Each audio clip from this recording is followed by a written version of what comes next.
बहारों फूल बरसाओ मेरा महबूब आया है।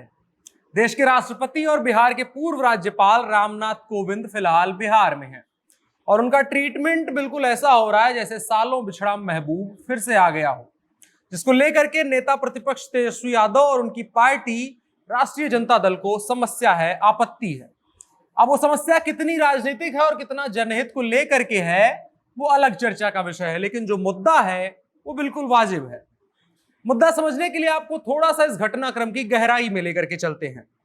बिहार के बनने के शताब्दी वर्ष यानी 2012 में ऐसा ही एक कार्यक्रम हुआ था और अब ये कार्यक्रम दोबारा हो रहा है। वो हो इसलिए रहा है क्योंकि बिहार विधानसभा भवन को 100 साल पूरे हो गए हैं।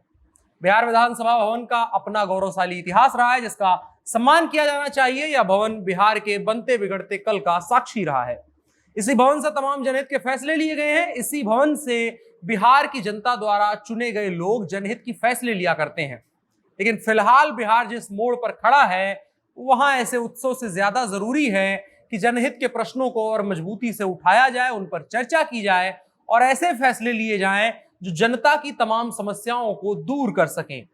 यह कोई विलाप नहीं है, यह असल में एक मुद्दा है। एक तरफ दिल्ली में हजारों करोड़ खर्च करके नया संसद भवन बन रहा है तो दूसरी तरफ करोड़ों खर्च करके 100 साल पुराने भवन की स्वर्ण जयंती मनाई जा रही है। अब दोनों भवन के सामने जनता की समस्याएं जस की तस पड़ी हुई हैं। देश और बिहार दोनों का मुद्दा यही है कि जब हजारों करोड़ रुपए एक भवन के निर्माण पर खर्च किए जा सकते हैं और जब करोड़ों रुपए एक भवन की स्वर्ण जयंती मनाने के लिए खर्च किए जा सकते हैं तो रोजगार, भूख, बाढ़, प्राकृतिक आपदा जैसी समस्याओं पर खर्च करने के लिए सरकार के पास धन क्यों कम पड़ जाता है? जब सरकार के पास इतना इंफ्रास्ट्रक्चर है कि वो चंद घंटों में ही पटना की पूरी सड़कों को पानी से धुलवा सकती है ताकि राष्ट्रपति जी को सब सुंदर सुंदर दिख सके, लेकिन क्या ये सब करते हुए सरकार को जरा सा भी ख्याल नहीं आया कि बिहार की अधिकतर सड़कें बदहाल हैं? ज्यादा दूर नहीं जाना है हमें, मैं अपने दफ्तर आने की सड़क का हाल बता दूं तो इतना सा है कि घर से जूता और पैंट साफ सुथरा पहनकर निकलो और महज 200 मीटर की दूरी तय करने में उस पैंट और जूते की हालत ये हो जाती है कि वो खुद के देखने के लायक नहीं बचता। बाकी का क्या ही हाल बताएं। पटना जंक्शन के आसपास सैकड़ों दुकानें लगती हैं, ठेले लगते हैं जिनसे सैकड़ों परिवारों के हजारों लोगों का पेट पलता है।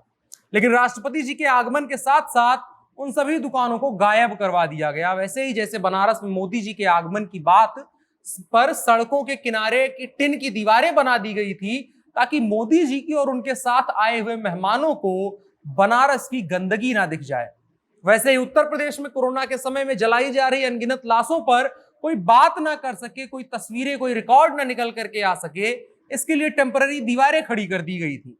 ये सारी घटनाएं अपने आप में इस बात की तस्दीक करती हैं कि सरकार की मंशा सब कुछ सही करना नहीं है, बस सब कुछ सही दिखाना चाहती है।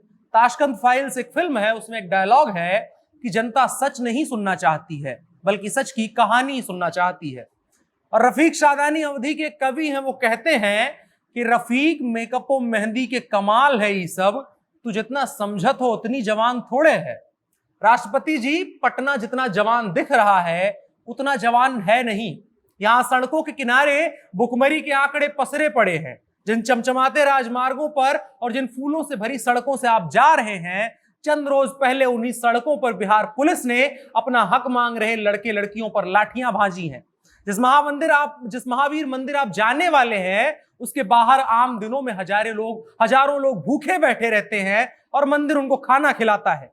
ये जिम्मेदारी मंदिर की नहीं होनी थी, ये जिम्मेदारी सरकार की होनी थी। जिस बिहार विधानसभा भवन के 100 साल का जश्न मनाने जा रहे हैं वहां हत्या, बलात्कार और हजारों करोड़ का घोटाला करने वाले नेता अपना कुकर्म छुपाने के लिए कुर्ता चमका करके बैठते हैं। और नीतीश जी, जश्न मनाना बुरी बात नहीं है, लेकिन बिहार की तमाम बुनियादी समस्याओं को दरकिनार करके करोड़ों रुपए इस पर खर्च करने से बेहतर हो सकता था कि आप अस्पतालों की सुध लेते, वहां फैली अव्यवस्थाओं को दूर करने के लिए बजट का इस्तेमाल करते तो मुमकिन है इस भवन को सच्चा सम्मान दे पाते। ये वही भवन है जहां से बिहार के पहले मुख्यमंत्री श्री कृष्ण सिंह ने अपने संबोधन में गर्व से पूरी दुनिया को बताया था कि देश की विकास दर जब 3.3% थी तब बिहार 3.9% की विकास दर के साथ आगे बढ़ रहा था। हत्या, बलात्कार और घोटालों का गढ़ बन चुके बिहार का यह भवन उस पल का भी साक्षी है जब बिहार को सबसे सुशासित राज्य का दर्जा मिला था। और आज के हालात क्या हैं इसको लेकर कोई आंकड़ा, कोई बयान, कोई तस्वीर दिखाने की जरूरत नहीं है। आज के हालात हर किसी के जहन में एक बुरी तस्वीर बनकर बैठ गए हैं। सड़कों की एक दिना सफाई और खामियों पर पाबंद लगा देने से वो खामियां हमेशा के लिए नहीं मिट जाती हैं।